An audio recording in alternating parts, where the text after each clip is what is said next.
Language clinic চ্যানেলটিতে আপনাদের সবাইকে স্বাগত জানাচ্ছি। আমি নূর আলম।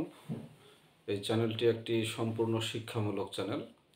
এখন আমরা আলোচনা করব LV dysfunction and dilated cardiomyopathy, etiologies and evaluation, অর্থাৎ লেফট ভেন্ট্রিকুলার ডিসফাংশন কাজ করতে পারে না, এবং ডাইলেটেড কার্ডিওমায়োপ্যাথি অর্থাৎ কার্ডিওমায়োপ্যাথিটা ডাইলেটেড প্রসারিত হয় বা হার্ট বড় হয়ে যায়। এর ইটিওলজিস কারণ কি এবং এর মূল্যায়ন কি, টোটাল 6টা কোশ্চেন আলোচনা করব।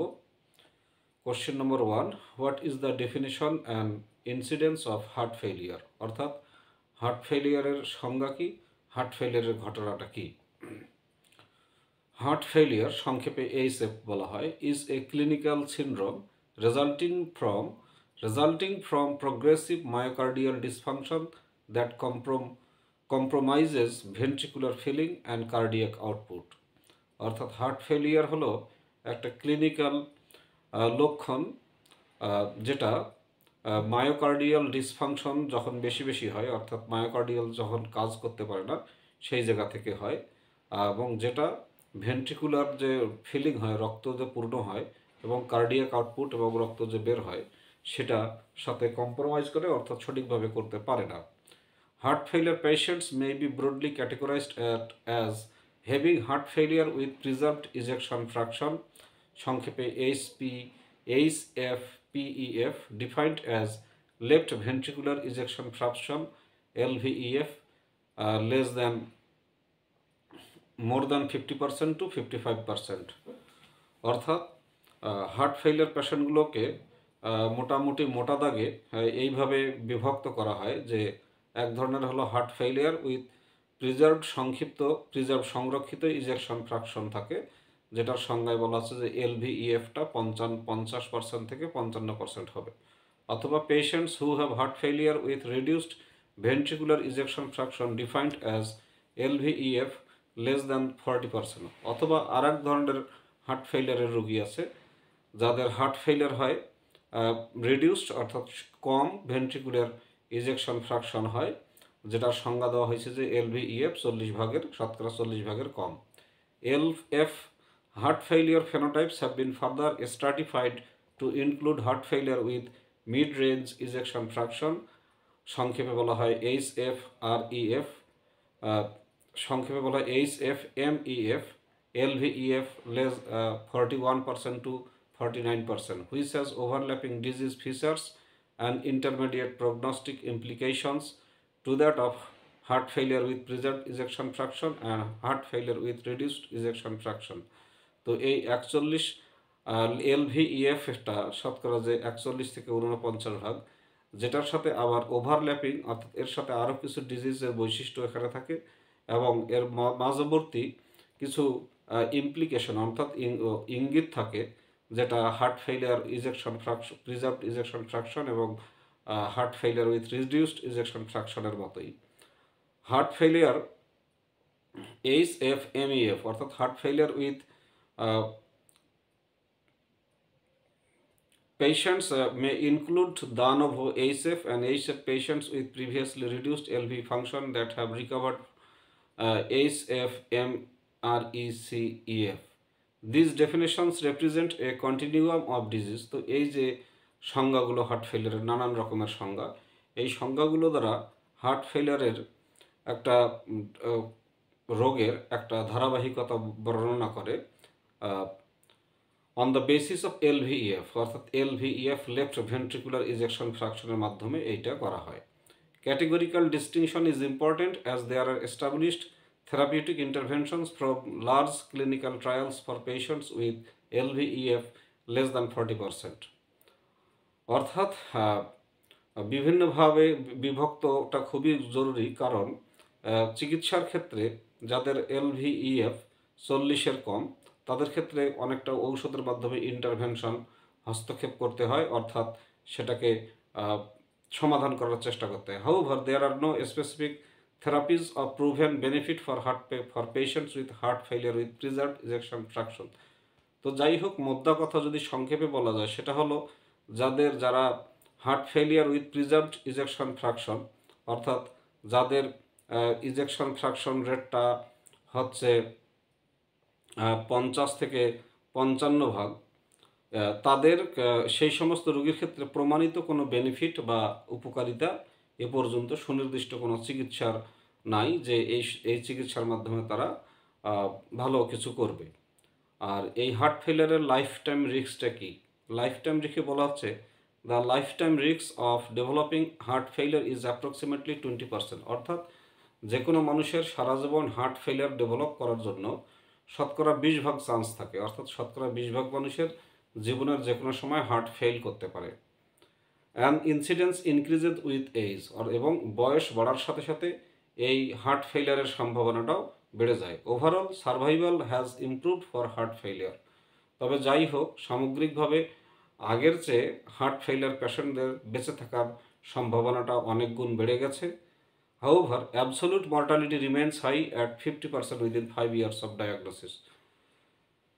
আর যাই হোক, হার্ট ফেলিয়ার রোগী তাদের রোগ শনাক্তের প্রথম 5 বছরে তাদের পরম মৃত্যু হার সবচেয়ে বেশি, প্রায় 50 ভাগ। অর্থাৎ যারা হার্ট ফেলিয়ারের রোগী তাদের 100 জনের মধ্যে শতকরা 50 জন রোগ নির্ণয় থেকে 5 বছরের মধ্যে তাদের মৃত্যু ঝুঁকিটা অ্যাবসলিউট, অর্থাৎ খুবই পরম বা চরম পর্যায়ে। এই হলো হার্ট ফেলিয়ারের সংজ্ঞা এবং হার্ট ফেলিয়ারের ঘটনা। এটা হলো একটা কোশ্চেন।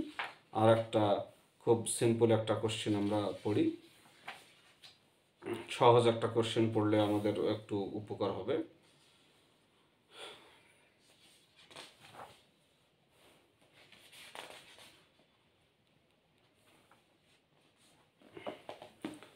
লাস্ট একটা কোশ্চেন পড়ি, বলছে যে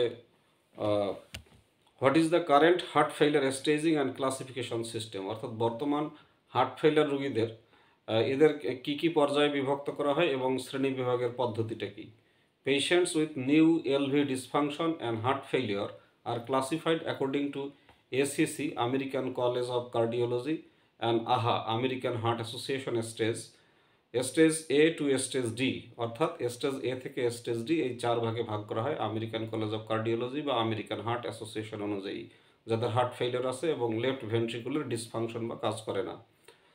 which has direct therapeutic and prognostic implications, এবং যেটার সরাসরি চিকিৎসা আছে এবং এর ভবিষ্যৎ এর ইঙ্গিতটা কী আসবে, কী ফলাফল আসবে সেটা পাওয়া যায়। In conjunction with ACC or AHA stages, অর্থাৎ আমেরিকান কলেজ অফ কার্ডিওলজি বা আমেরিকান হার্ট অ্যাসোসিয়েশনের স্টেজ অনুযায়ী the new York heart association, সংক্ষেপে NYHA বলে, ফাংশনাল ক্লাস FC বলা হয়, is use to determine functional status based on symptom severity.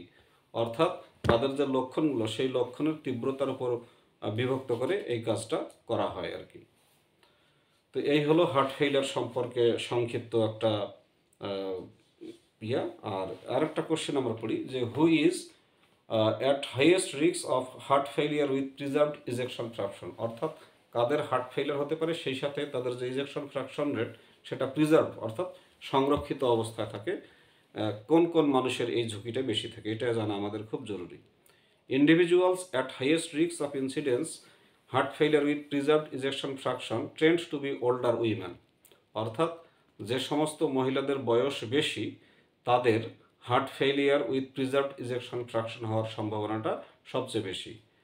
Reduction in LV compliance with ageing may contribute to excess risk of heart failure with preserved ejection fraction among the elderly.